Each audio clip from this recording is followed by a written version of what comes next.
Let us pray in the name of the Father, and of the Son, and of the Holy Spirit. Amen. O Jesus, through the Immaculate Heart of Mary, I offer you my prayers, works, joys, and sufferings on this day for all the intentions of your Sacred Heart, in union with the holy sacrifice of the Mass throughout the world, in reparation for my sins, for the intentions of all my relatives and friends, and in particular for the intentions of the Holy Father. Amen. Together, let us pray for the intentions of the Holy Father for the month of March.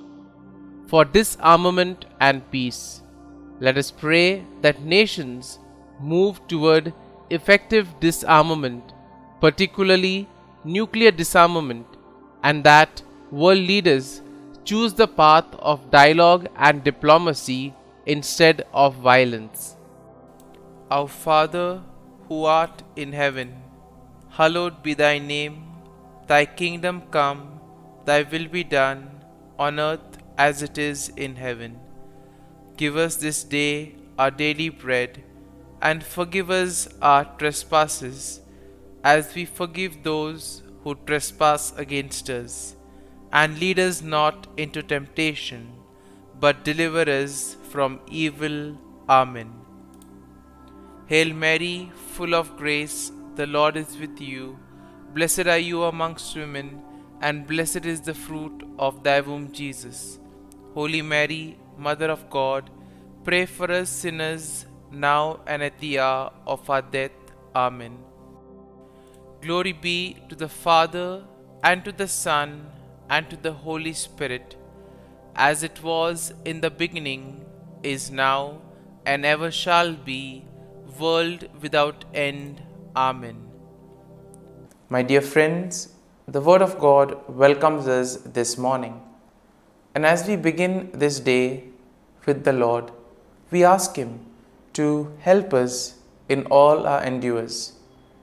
As we begin this day in His presence, we ask Him to bless us so that every step, every activity may radiate His presence, His joy, and His love to the world. And therefore we see that sometimes in life we do not acknowledge or we do not thank the Lord sufficiently for all the graces that we have received. If you take a look at our lives, we see that we may have received plenty of graces, but we very rarely thank the Lord for them. And therefore it would be adequate for us to begin today's day by thanking the Lord, thanking Him for all the little things, for all the graces that He has given in our lives. These things which may seem little go a long way in His plan for us. Everything that happens because He wills it and because He has it planned in our lives. And therefore we begin by thanking the Lord for the gift of life. Lord, we thank you for the various talents, abilities that you have given us. We thank you for making us different, unique. Lord, we also thank you for the gift of this day, a day that will help us to make a difference not only in our lives but also in the lives of others, a day which may help us to complete something that was left incomplete or to do something in a different manner. Lord, we also want to thank you for the gift of our family members, friends, relatives, near and dear ones, and all those who play a very important role in our lives.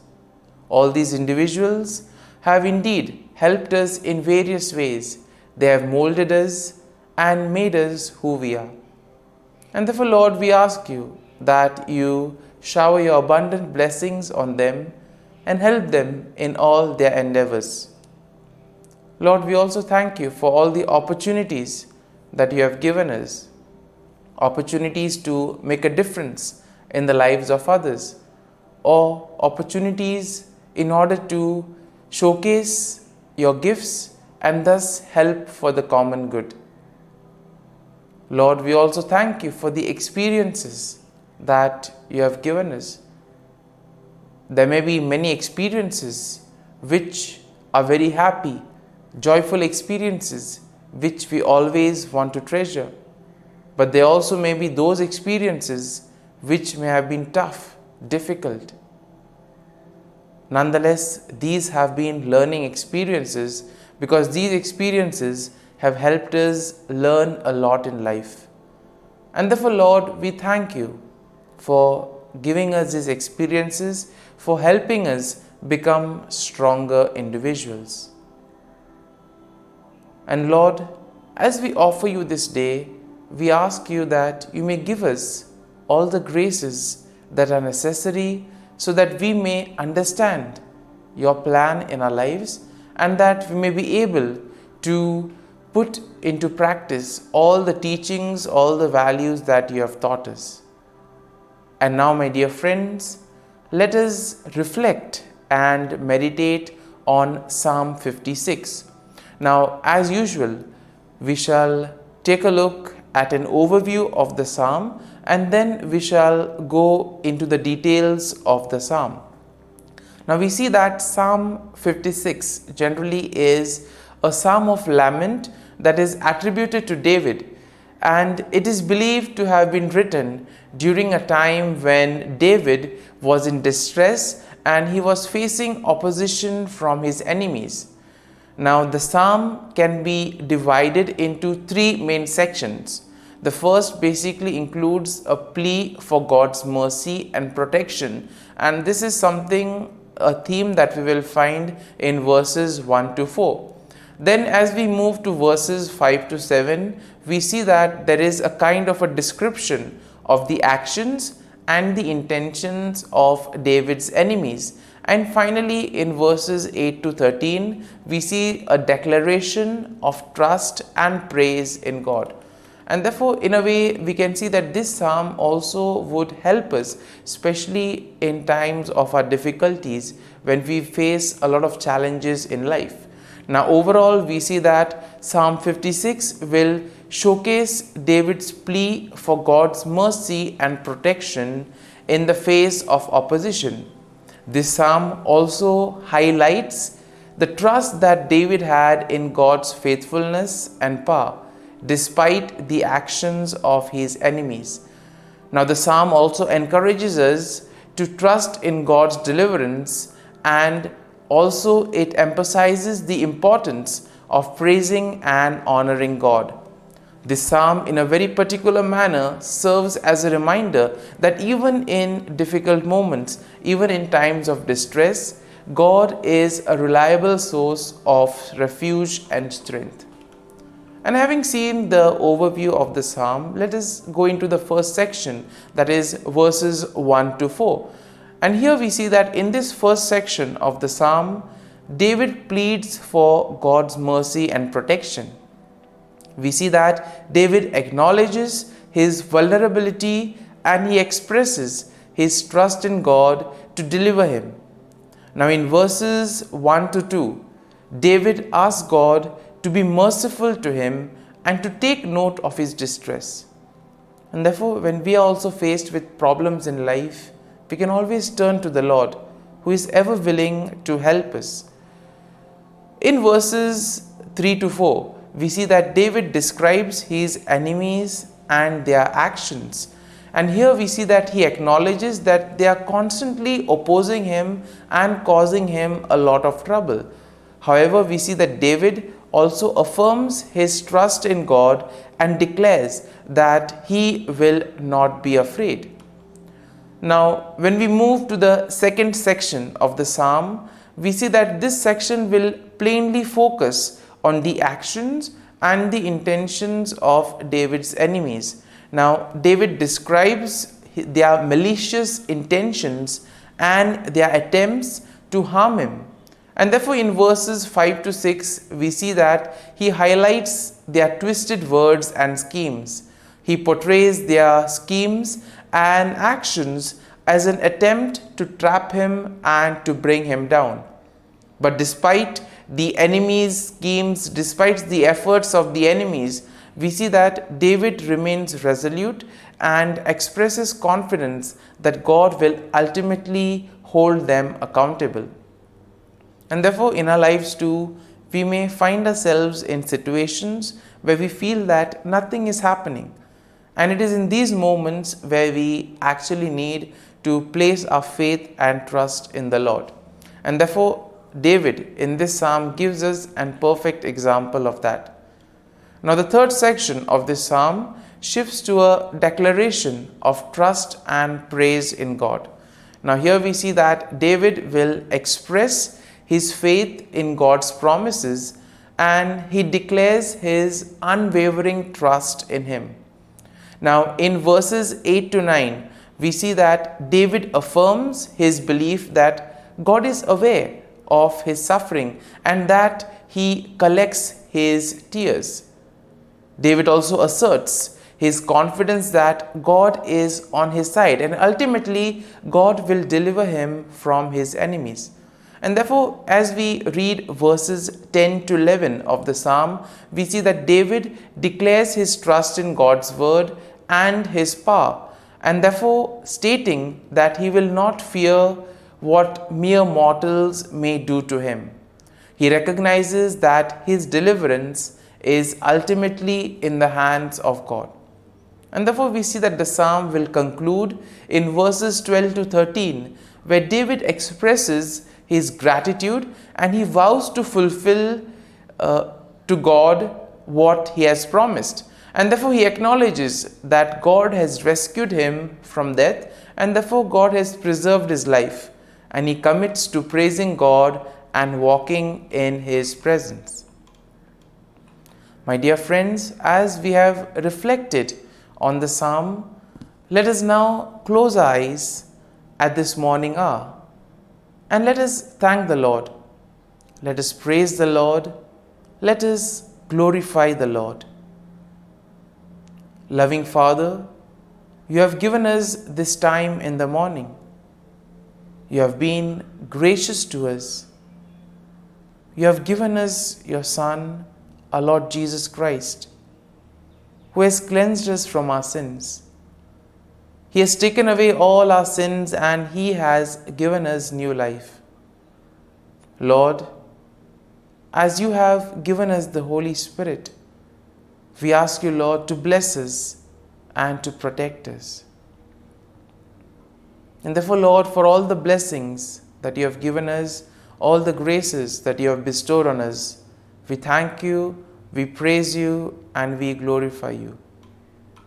You have protected us all through the night, and you have given us the gift of this day. You have given us good health of mind and body. And therefore, Lord, at this morning hour, we thank you and we praise you.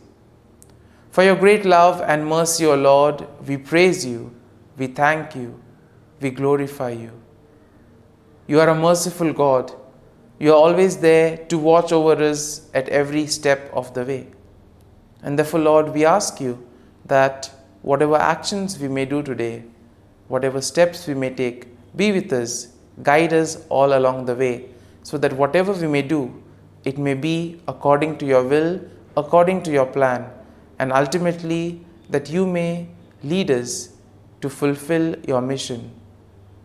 And therefore, as we reflect and meditate on the psalm, let us now spend a few moments in silence and let us take a look at what touched us as we read the psalm.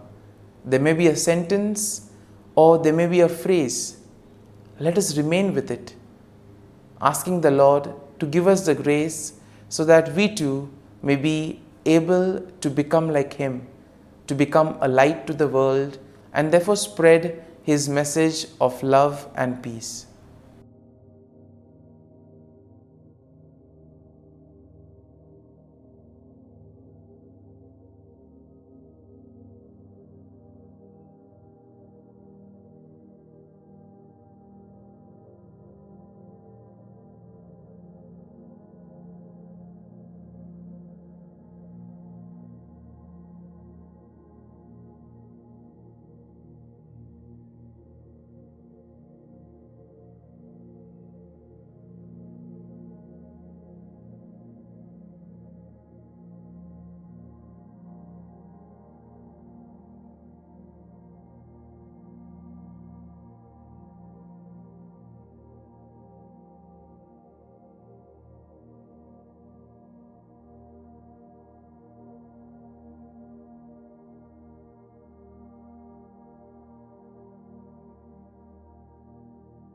Prayer to Saint Michael the Archangel for protection. Saint Michael the Archangel, defend us in battle. Be our defense against the wickedness and snares of the devil. May God rebuke him, we humbly pray. And do thou, O Prince of the heavenly hosts, by the power of God, thrust into hell Satan and all the evil spirits who prowl about the world, seeking the ruin of souls. Amen. Act of Adoration. O Sacrament most holy, O Sacrament divine, all praise and all thanksgiving be every moment thine. Saint Gertrude Prayer for souls in purgatory.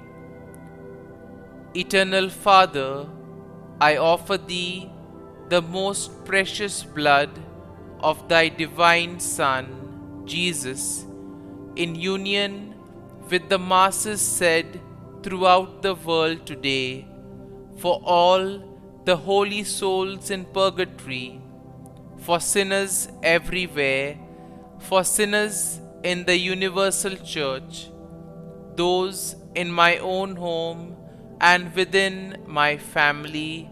Amen.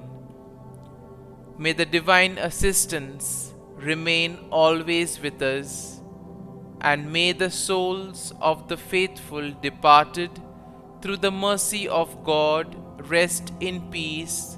Amen. Glory be to the Father, and to the Son, and to the Holy Spirit, as it was in the beginning, is now, and ever shall be, world without end. Amen.